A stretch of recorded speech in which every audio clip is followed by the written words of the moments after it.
गीता की 11 बातें आपका जीवन बदल देंगी। क्रोध का त्याग कर दे। क्रोध से मनुष्य की गति मारी जाती है, यानी मूढ़ हो जाती है, जिससे स्मृति भ्रमित हो जाती है। स्मृति भ्रम हो जाने से मनुष्य की वृद्धि नष्ट हो जाती है और बुद्धि का नाश हो जाने पर मनुष्य खुद अपना ही नाश कर बैठता है। मृत्यु से भी बढ़कर है मृत्यु का भय। ना कोई मरता है और ना ही कोई मारता है, सभी निमित्त मात्र हैं। सभी प्राणी जन्म से पहले बिना शरीर के थे, मरने के उपरांत वे बिना शरीर वाले हो जाएंगे। यह तो बीच में ही शरीर वाले देखे जाते हैं, फिर इनका शोक क्यों करते हो? कोई भी अमर जनी खाकर पैदा नहीं हुआ है। कोई जल्दी मरेगा तो कोई देर से। मृत्यु का भय मत पालो, मरना तो सभी को एक ना एक दिन है। जो बना है वह फना है।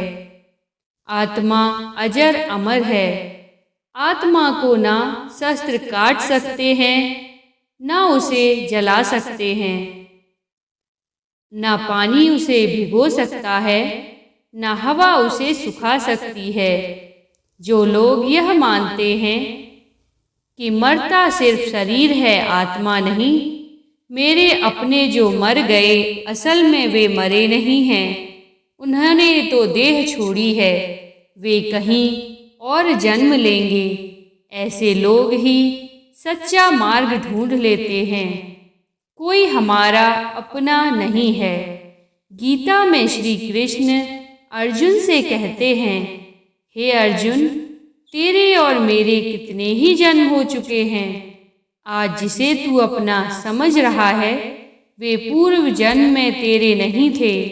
मेरे और तेरे बहुत से जन्म हो चुके हैं। मैं उन सभी जन्मों के बारे में जानता हूँ, लेकिन तू नहीं जानता। कर्मवान बनो, आस्थावान नहीं। कर्म पर ही तुम्हारा अधिकार है, लेकिन कर्म के फलों में कभी नहीं। इसलिए कर्म को फल के लिए मत करो और ना ही काम करने में तुम्हारी आसक्ति हो।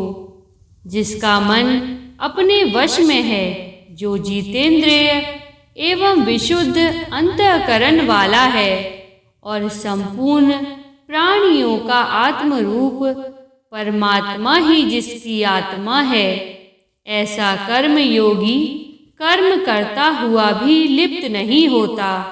कर्मों में कुशलता को ही योग कहते हैं। नरक का द्वार काम, क्रोध तथा लोभ, ये 3 प्रकार के नरक के द्वार सर्व अनर्थों के मूल और नरक की प्राप्ति में हेतु होने से यहाँ काम, क्रोध और लोभ को नरक का द्वार कहते हैं। आत्मा का नाश करने वाले अर्थात उसको अधोगति में ले जाने वाले हैं। अतएव इन तीनों को त्याग देना चाहिए। व्यर्थ की चिंता छोड़ वर्तमान में जियो। क्यों व्यर्थ की चिंता करते हो? किससे व्यर्थ डरते हो? कौन तुम्हें मार सकता है? आत्मा ना पैदा होती है ना मरती है। जो हुआ वह अच्छा हुआ, जो हो रहा है वह अच्छा हो रहा है, जो होगा वह भी अच्छा ही होगा। तुम भूत का पश्चाताप ना करो, भविष्य की चिंता ना करो। वर्तमान चल रहा है, लगाव की दुख का कारण है। तुम्हारा क्या गया जो तुम रोते हो? तुम क्या लाए थे जो तुमने खो दिया? तुमने क्या पैदा किया था जो नाश हो गया?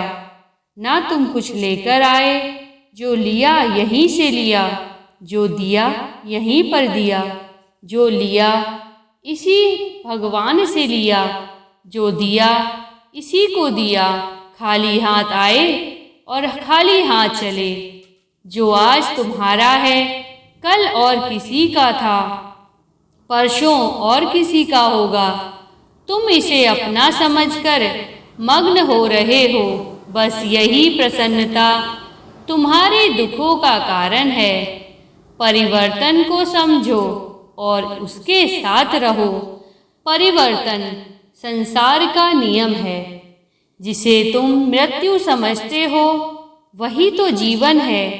एक क्षण में तुम करोड़ों के स्वामी बन जाते हो, दूसरे ही क्षण में तुम दरिद्र हो जाते हो। मेरा तेरा, छोटा बड़ा, अपना पराया मन से मिटा दो, फिर सब तुम्हारा है और तुम सबके हो। ना यह शरीर तुम्हारा है, ना तुम शरीर के हो। यह अग्नि, जलवायु, पृथ्वी, आकाश से बना है और इसी में मिल जाएगा। परंतु आत्मा स्थिर है। फिर तुम क्या हो? धर्म की शरण में रहो। यदि तुम खुद कुछ नहीं कर सकते हो तो श्री कृष्ण कहते हैं कि तुम अपने आप को भगवान को अर्पित करो। यही सबसे उत्तम सहारा है। जो इसके सहारे को जानता है वह भय, चिंता व शोक से सर्वदा मुक्त है। जो कुछ भी तू करता है उसे भगवान को अर्पण करता चल। ऐसा करने से सदा जीवन मुक्त का आनंद अनुभव करेगा।